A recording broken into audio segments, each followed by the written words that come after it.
You're listening to Civic Media. You can tune into any of our live shows on any radio station across the state with the Civic Media app. Find us in your phone's app store and listen anytime, anywhere. Good morning. Welcome to Matt Nair on Air. Jane Matt Nair, Greg Buck, and Calvin Mutenoff coming to you live from our home here at Radio Park in Racine. You can always join us. Call or text at 855-752-4842. You can also leave a comment if you're watching on the live stream on Facebook, YouTube, and what used to be Twitter. We are delighted to be joined by the fabulous farm babe from the Midwest Farm Report. Pam Jahnke is here. It's been too long, my friend. How are you? Oh, I'm well. I'm back. I'm back after quite a little experience last week with World Dairy Expo. So you're catching me on a good day. I finally have got a little energy back. So we're going to talk about that in just a little bit. We want to talk about the World Dairy Expo that was going on. That's a big event. And we'll get to that in a little bit. But there's so many other things to talk about, Pam, especially with regards to farmers and tariffs, and in particular, Wisconsin soybean growers. So I'm curious what you are hearing from folks when you're on the ground. Well, for those of you that are watching on the stream, you may see me paging. I'm kind of watching headlines right now because we're expecting today more details on the federal aid that's designed to go directly to farmers that are being hit by the lower soybean prices. Now, there's a ripple effect all the way around on this. I don't want you to think that this is just for soybean growers. We understand that there may also be some other grains that are incorporated in some of this federal aid. That's why I'm kind of antsy about the details. Sure. But basically what this is designed to do is China has been missing in action as far as purchasing U.S. soybeans. They are purchasing incredible amounts of soybeans from Brazil and Argentina and other areas. Some of our U.S. soybeans might be, as they say, backdooring it, coming around from other vendors into China. But as far as direct sales, we've had zero. That's a major hit. And it's a statement, obviously. And so as farmers go into the harvest, the option of what's out there as far as price isn't very good. This morning, I was talking with a commodity broker, and he said for farms that are in the upper Midwest, so that'd be Minnesota, North Dakota, even South Dakota, all the way across, anybody that's growing soybeans, most of those soybeans would normally go to the Pacific Northwest, out by Seattle, to go out ocean bearing to China. Well, they don't have them. They don't need them over there.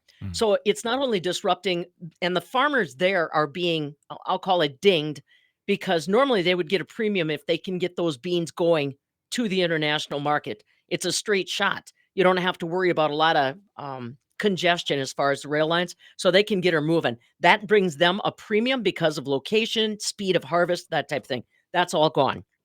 So those marketing options that farmers normally had are all gone. So the money will likely go from the farmer's mailbox, shall we say, directly to everybody that they owe, because they've got bills that these beans were supposed to take care of. To pay for it, yeah.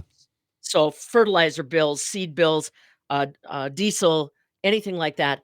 So don't think that farmers are going to be driving around in Escalades or anything like that. And my apologies to anybody that's driving an Escalade. I love them too. But you get my point. They are not going to be going on vacations and all this kind of stuff. Most of that money is going directly to pay the debt that crop incurred when they planted it. So like I said, I wish I knew a little bit more as of right now on the details, the amount. The other question I have is, now that the federal government shut down, who is going to get this money to them? USDA's normally would go through the Farm Service Agency office or some of our arteries that way. We're not getting anything from USDA. Today, like an idiot, I walked into the studio looking for my weekly crop progress report. Not there. That's generated by USDA. Yeah. So it's little things like that that we are still piecing together. So as I said, if you're watching on the stream, that's one of the reasons why I'm scrolling through my phone to see if there's any breaking news or if we're getting any details as of this time. Well, and Pam, for someone like me who doesn't know that process as far as getting the money, it's not just USDA. If we're talking about money being sent to farmers, what is the entire process? Does it have to go through Congress, be approved, or is it just it's authorized by someone and the USDA issues money and then there you go? Back her up to the first time that Yeah. the Trump administration was in place. This is exactly the same thing they did at that time. Okay. And basically, because farmers are such a documented group of people, I mean, the federal government's got paper on them everywhere Yeah. because of government programs, checkoff programs, all that kind of stuff. So the footprint is there as far as how.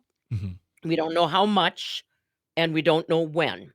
And again, like I said, if it's going to involve a USDA mechanism to try to deliver that money, even though most of it all goes direct deposit into the farm bank account, like I said, I'm still uncertain of which flange of the federal government is going to pull the trigger. Yeah. But no, this is exactly the same thing that the Trump administration did the first time he was in office and lost some of our critical markets. Again, open the pocketbook and there she goes. Well, and going back to the first Trump administration, our farmers never came back entirely from that. As you said, they lost markets that never came back because other countries were like, well, I'm going to find a more stable market where I can rely on things.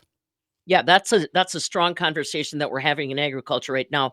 And there's certain commodities that lend themselves to that kind of thing. For example, at any given time in the world, somebody's growing wheat. Well, you're not really at a competitive advantage if you're growing wheat and you can't market everywhere.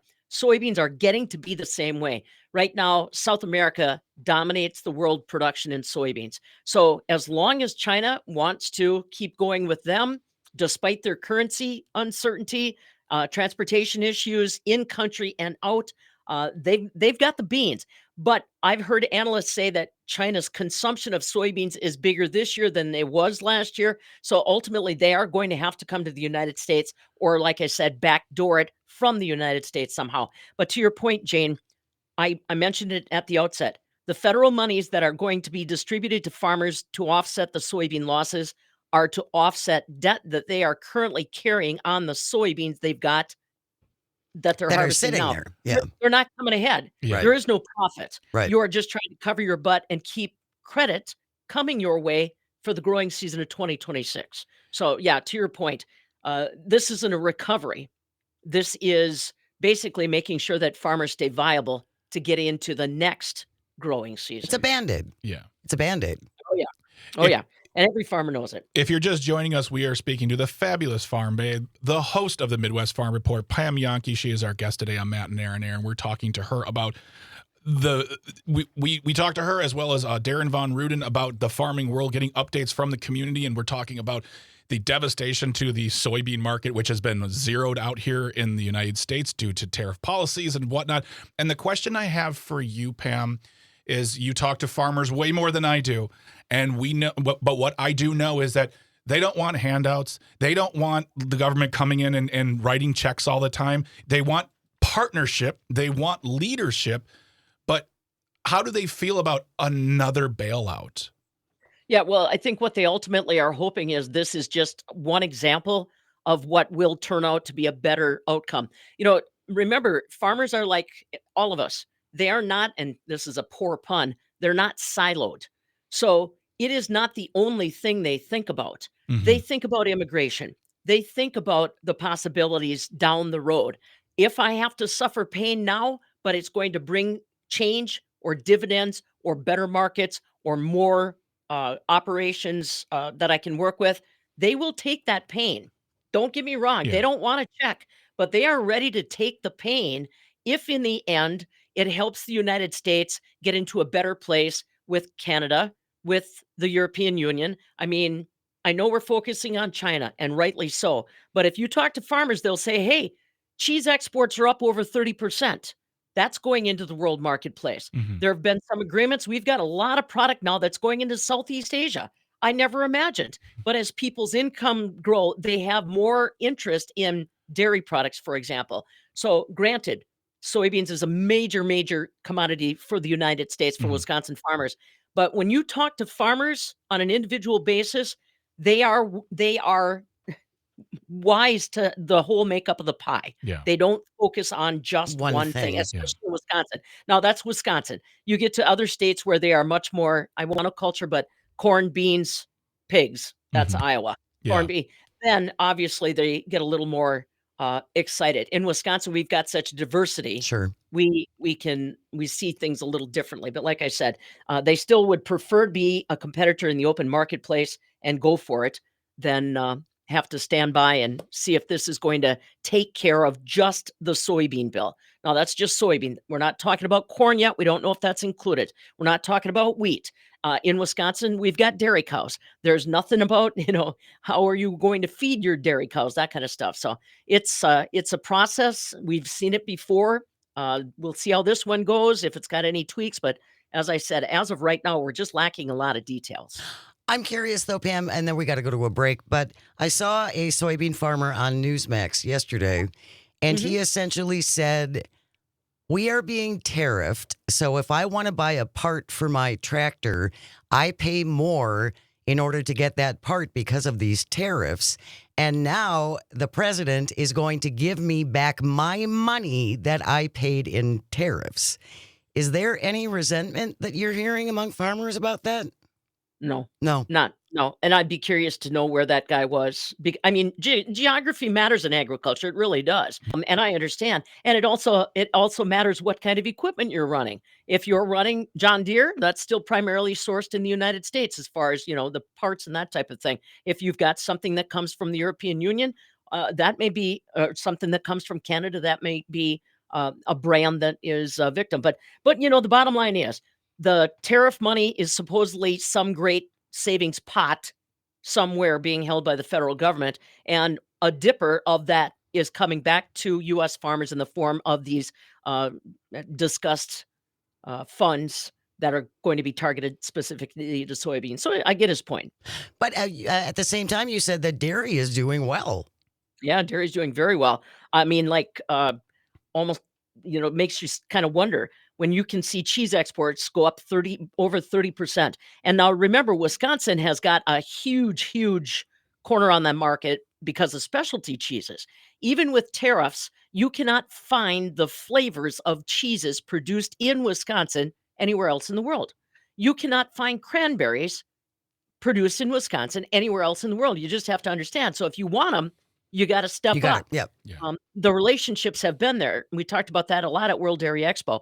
But like I said, farmers understand and will really understand it. I just wrote a check for my fertilizer bill for next year and had to have a bottle next to me so that I could get through it, because that is insane. The fertilizer bill on my small farm in Oconto County, it was up 30% compared to last year. Jeez. And that's not only global demand on fertilizer, but it's also, we're going to dig you while we can. Could be Vladimir, could be, you don't know. But all I know is PMD Farms kicked in extra 30% just to make sure that my crops will have something to grow with next year. Wow. We're going to continue our conversation. She is the fabulous farm babe from the Midwest Farm Report. Pam Jahnke is our guest, and we'll continue on the other side. Stay close. You are listening to Matt Nair on Air. This is the Civic Media Radio Network, and we'll be right back.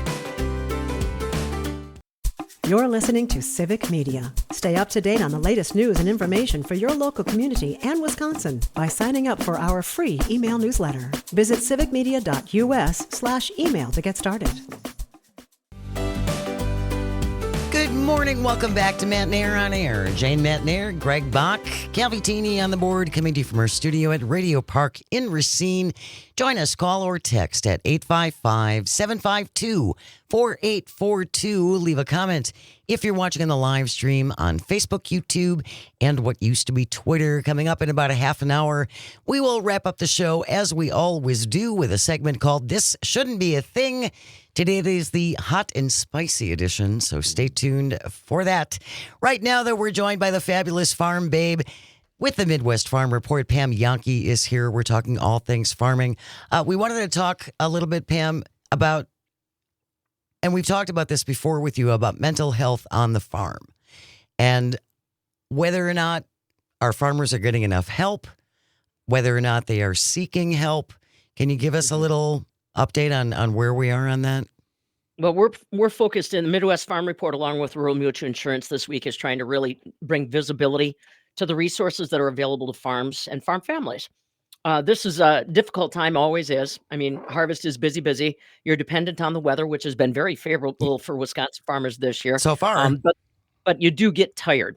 You know, that stretch last week, they estimated that we probably had somewhere in the neighborhood of 55,000 people at World Dairy Expo. Probably could have had about another 10 or so if the weather wouldn't have been so good.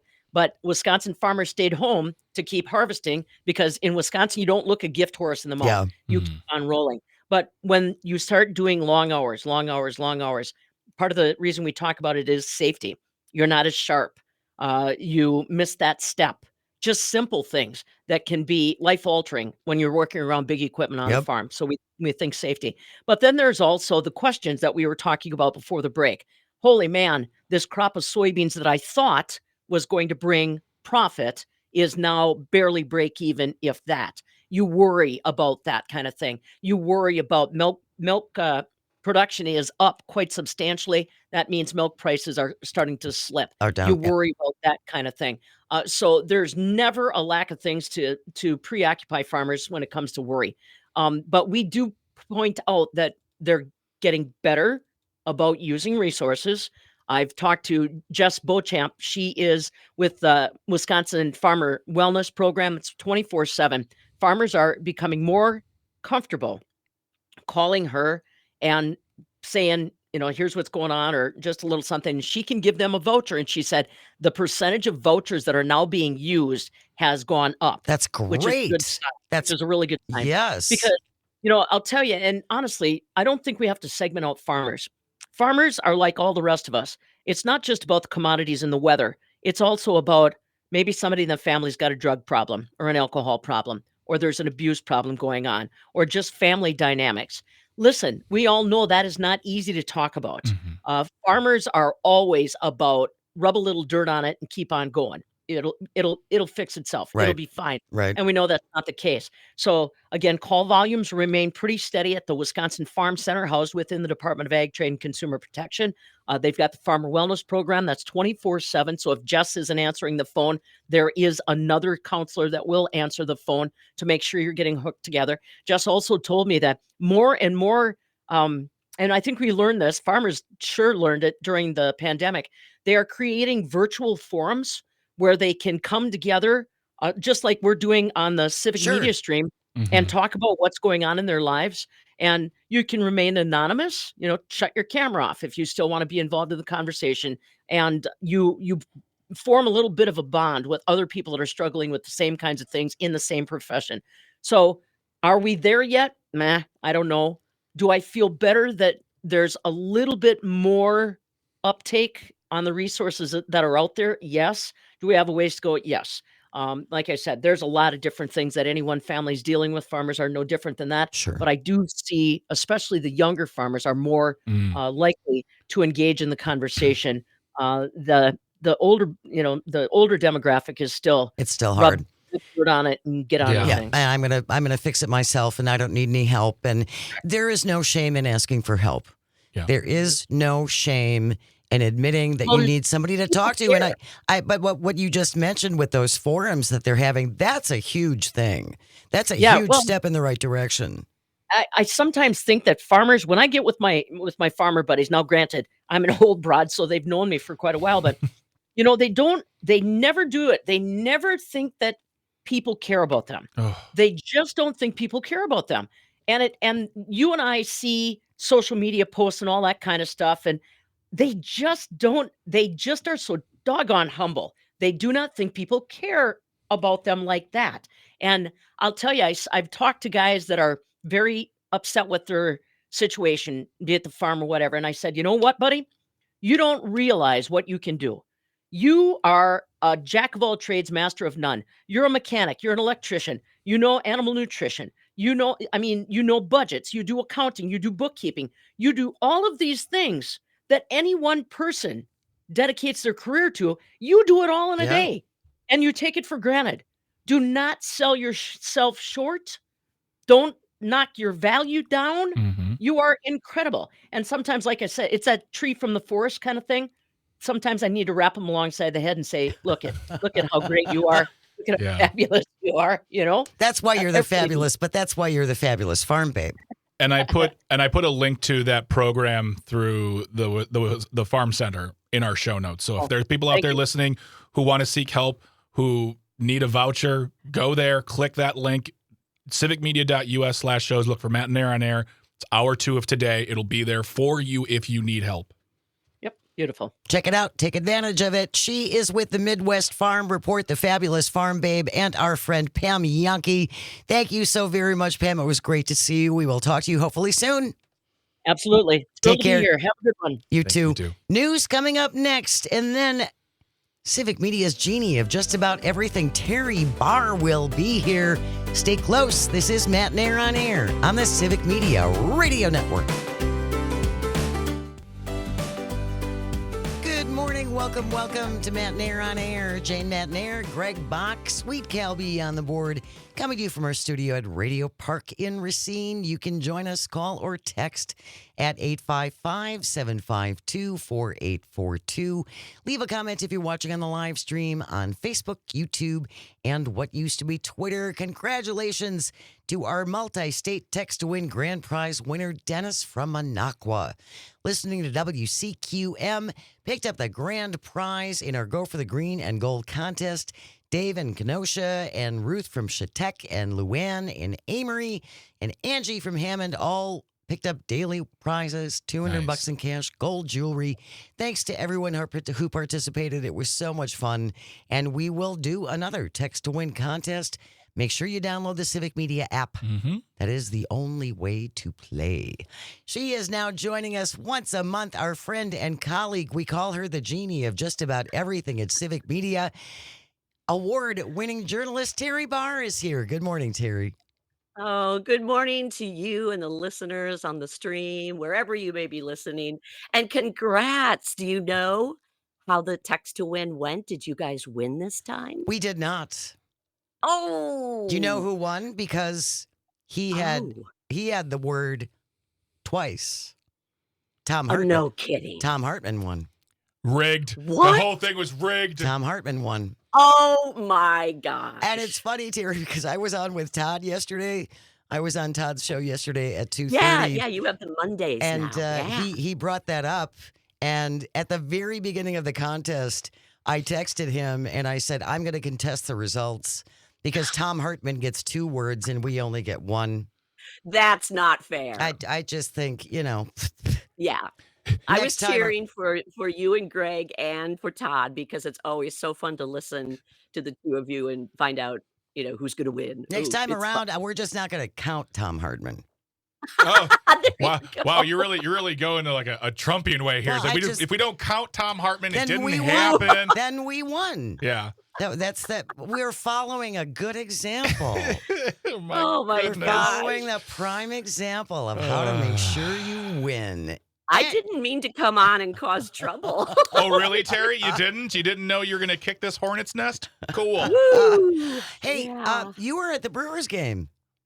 I was. I'm surprised I have a voice today. Here's our, we get the towel? towels to yell and scream. And you guys, I just love the Brewers so much.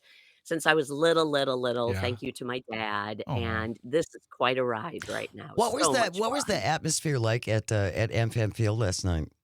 You could not hear anything. I don't think Milwaukee fans stopped cheering from before the team was even introduced. It was so crazy. I've never heard it that loud in there unless you've been there for a concert. One of the things that people were talking about was the fear of the invasion of the suburban Chicagoites, North Siders, whatever you want to call them, Cubs fans. But Yeah, it felt like those fans, at least yes. from the highlight reel I watched from yesterday, it felt like the Brewers had a very deep representation in the stadium. And there were Cubs fans there, of course, but it certainly wasn't a thing where, the Brewers were present. That's what it sounded like. Absolutely. And I think even more so since Saturday, the Cubs fans were pretty loud Saturday, but they were quieted quickly when the Brewers won, basically right from the beginning. But last night was a little different because they started strong Yeah. and the Brewers had to claw back to get that win. But we noticed even just walking around, yeah, not as big of a representation from Cubs fans. Yeah. So I do see now they are putting out a similar tweet.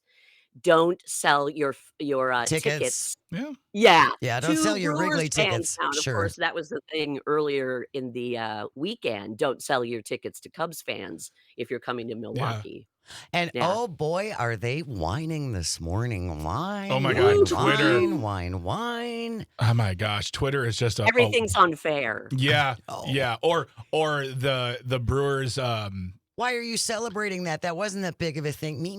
Yeah, it's just Oh, really yeah. it's just really whiny and It's kind of Oh, a, that's awful. it's Well, kind of and amusing. luckily yeah, and the fans that I ran into and even, chatted with here and there, the Cubs fans, they were having a great time. Good. Yeah. Those who were at the game. So then you wonder who's the complainers. They It's the probably it's the sports writers who were complaining Yeah. this Oh. morning. Oh, Oh, yeah. yeah. it was really like I saw a lot of people who write for Chicago sports media and Ah. they just will not allow it's like they don't understand or they can't calculate joy in their operating system.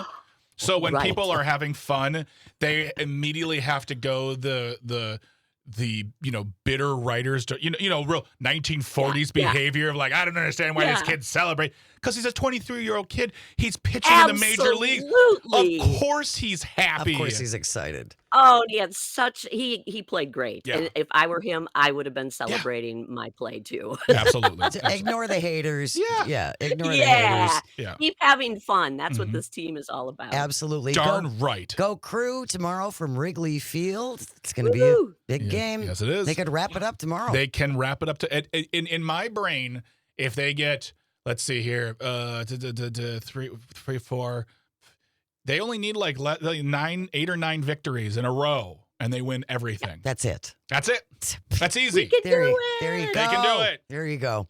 All right, Terry, what have you got? What have you got for us today? What's going on around Wisconsin? It is a new slice of Wisconsin, and I love this. It's perfect timing with the fall leaves, and it's a great chance for everyone to just sort of slow down, take a drive. You can only go 45 miles an hour on these particular rustic roads Ooh, I that I'm like talking it. about.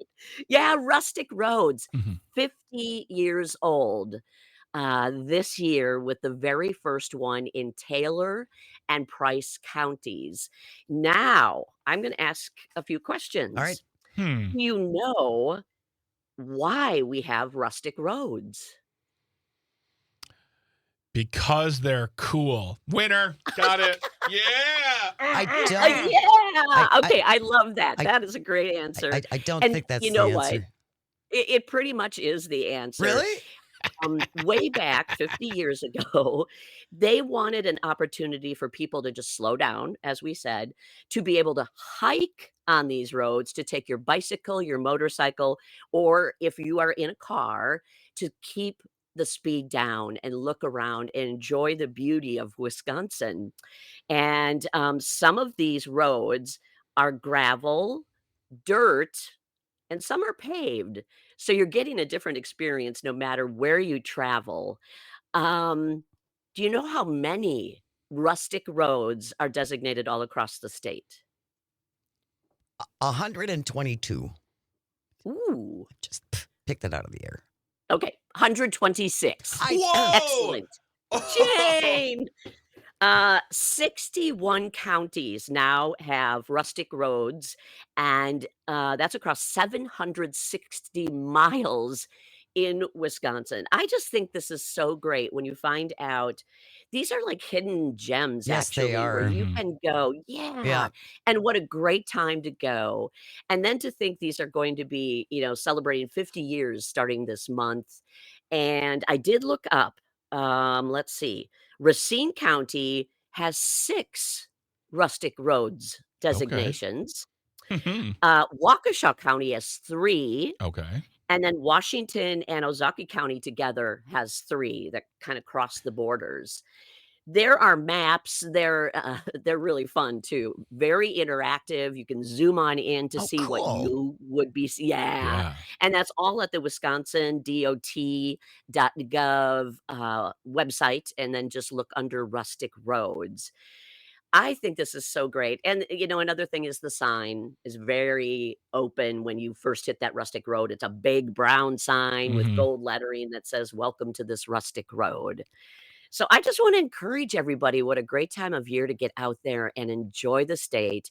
And again, to slow down. Yes. Everybody keeps saying, touch the grass. Well, maybe Yes. touch the leaves or just Yeah. get outside for a minute and just have a clearing Yes. of the mind. You Absolutely. absolutely need that. And I do think that motorcycle riders have probably been hip to this for much longer, these rustic drives and these scenic drives Yes. than a lot of us are. But I know, motorcycle clubs do big rides in areas like that, and it's very Yeah. much about looking around you and seeing what's there. And now the trees, a friend and I were just in Prairie du Chien over the weekend.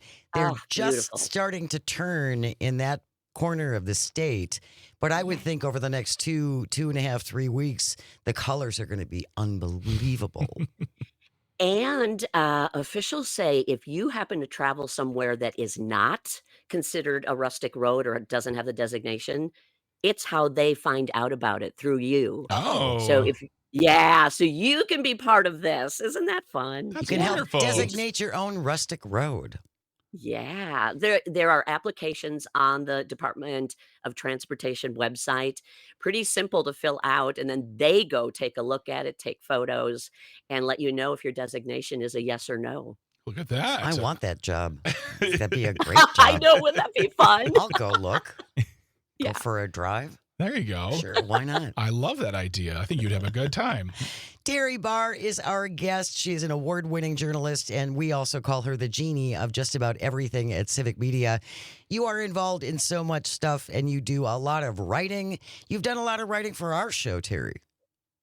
I have, Yeah. and any chance I get, you always have wonderful guests, important topics, and I think those conversations are important to get out to people that maybe didn't get a chance to hear it Mhm. or prefer to read it as a website article, but we always include either the, video or the sound from your show, so, anybody who is interested in anything that is on your show, multiple ways to be able to catch up on your topics, and Are I love that. you're part of the Civic Media Today now, aren't you?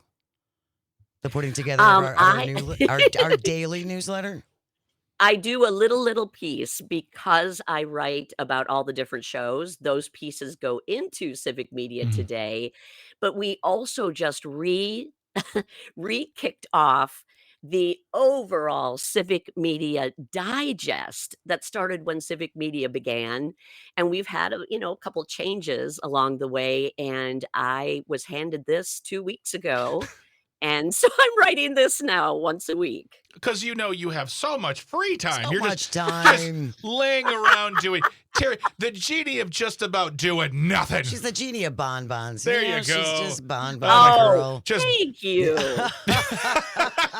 oh darn it, that insult didn't work. No, there are so That I don't take that as an insult. there are so many resources that we would really love you to avail yourself of that Civic Media offers, including the Daily Digest, including Civic Media Today. Mhm. And if you want Yes. to find out more about those, you can go to our website. Is the best place to go, civicmedia.us. Terry Barr joins. You're going to hear her all over the place, all over the network. I know you joined Pete Schwaba and you talk about music, and Right. this is why she is the genie of just about There everything. you go. Oh, you guys are the best. Terry Barr, thank you so very much. We will see you in a couple Thank weeks. you. Stay close. When we return, we're going to wrap it up with This Shouldn't Be a Thing, the hot and spicy edition. This is Matt Nair on Air on the Civic Media Radio Network. You're listening to Civic Media. Find the latest news, information, and archives of all your favorite shows on the Civic Media website, civicmedia.us. Good morning. Welcome back to Matt Nair on Air. Jane Matt Nair, Greg Bach, our resident young person, Calvin, on the board, coming to you from our studio at Radio Park in Racine. You can join us, call or text at 855-752-4842. Leave a comment if you're watching on the live stream on Facebook, YouTube, and, what used to be Twitter. Coming up on the show tomorrow, New York Times bestselling author Andrew Watkins is going to be joining us. We have Andra started early on with a Substack about Project 2025. Before this was even mainstream in the news. Yeah. She had been covering this. She was raised in a white Christian nationalist household, and now there are a number of members of that group within the Trump administration, and you can see it by some of the things that they're enacting through Project 2025, which Yes. was always the playbook for a second Trump administration. The author works for him. Yes, the author, Russ Vought, is the head of the Office of Management and Budget. So Andra Watkins will be joining us in hour number 1. And in the second hour tomorrow, Darren Von Ruden, the Wisconsin Farmers Association president, is going to join us. He, of course, is a dairy farmer. But we're going to be talking about what's going on with tariffs and all that stuff. I'm sure he's hearing many, many different things. Yeah, absolutely. And we thank Pam Yankee for coming on today, giving her viewpoint on what's going on in the farming community as well. Absolutely. Because we, as she said, they have value and we need to know what's going on and we need to know what they're going through so we can, I can't help, I don't have money. I can at least help advocate on their behalf if Absolutely. that's possible. And as we were talking with Pam, too, just about mental health and everything, and this goes for all of us, there's no shame in asking for help. Correct. Please don't think there's no help. You are not alone. There's help out there. Yes. It is, Calvin, 10:55, approaching 10:55. That means it is time for... This shouldn't be a thing. If you ever find a thing you think should not be, send it into Greg and me at Jane Says at civicmedia.us. JANESAYS. Jane Says at civicmedia.us. This from CTV News in Canada. Eh? Melanie Kentner has the byline. The headline reads, Salsa heist, $35,000 worth of dips stolen in Essex County, Ontario. This is a hot story, let me tell you. Exactly. Yeah. Ontario Provincial Police say $35,000 worth of salsa and chips were stolen during the theft of 2 tractor trailers. One, a 53-foot-long enclosed trailer stolen at the end of September. It was loaded with cases of salsa and dip worth approximately $35,000. The truck was later returned to the location, damaged and without the trailer, but they brought the truck back. Yeah, the truck doesn't belong to me, so that's not I what's wouldn't Canadian steal selling. that. I mean, yeah. Well, I mean, Jane, okay, times are tough. Costs are going up. Some Mexican restaurants don't just give you chips and salsa for free anymore. And if you have to find your way of getting one of your favorite things to do, which is taking your number 3 thing to get your number 1 thing to your face, then that's what you do. I'm sorry, I'm not trying to justify crime here, but times are tough. We do what we can. The transport truck that was stolen, actually 2 days later, there was a second transport truck without a trailer that was stolen from the same area. It was later seen towing what investigators believe was the truck, the trailer that was stolen earlier with the chips and salsa. It's a salsa wave. It's a crime salsa wave. The stolen trailer and the cargo remain outstanding. No one knows where the trailer went. Investigators believe a Jeep Rubicon was seen in the area and may have been involved. So if you live in Essex County, Ontario, the local police asking anyone who might have information to contact them. You can stay anonymous.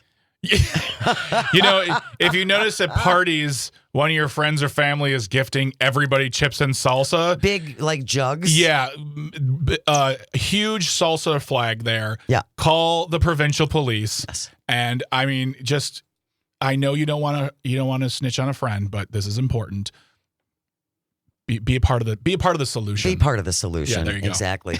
That wraps up today's episode of This shouldn't be a thing.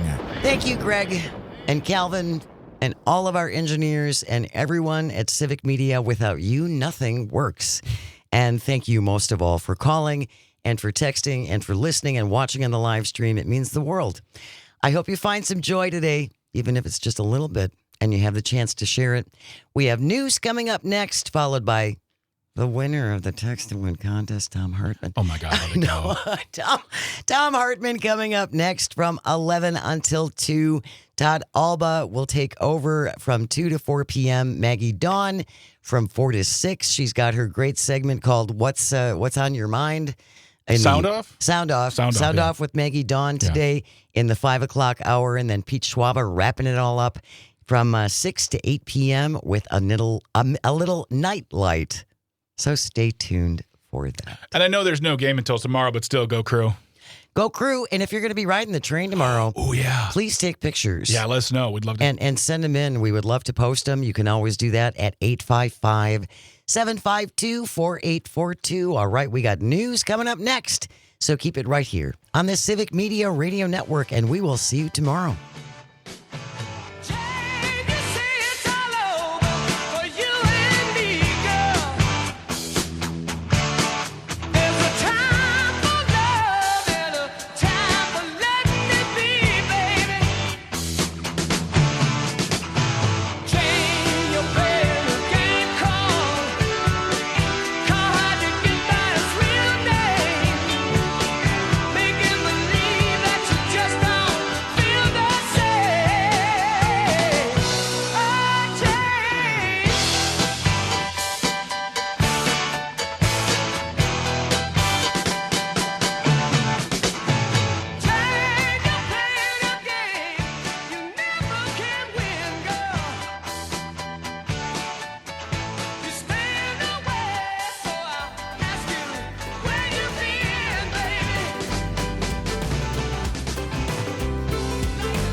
The national news cycle never stops, but it can be hard to find news about your local community. Civic Media is dedicated to providing quality local and state news coverage across Wisconsin. With the Civic Media app, you can get notifications about local stories that matter to you and your community. Find the free Civic Media app in your phone's app store and choose notifications from the menu to tell us what kind of news you want to hear about.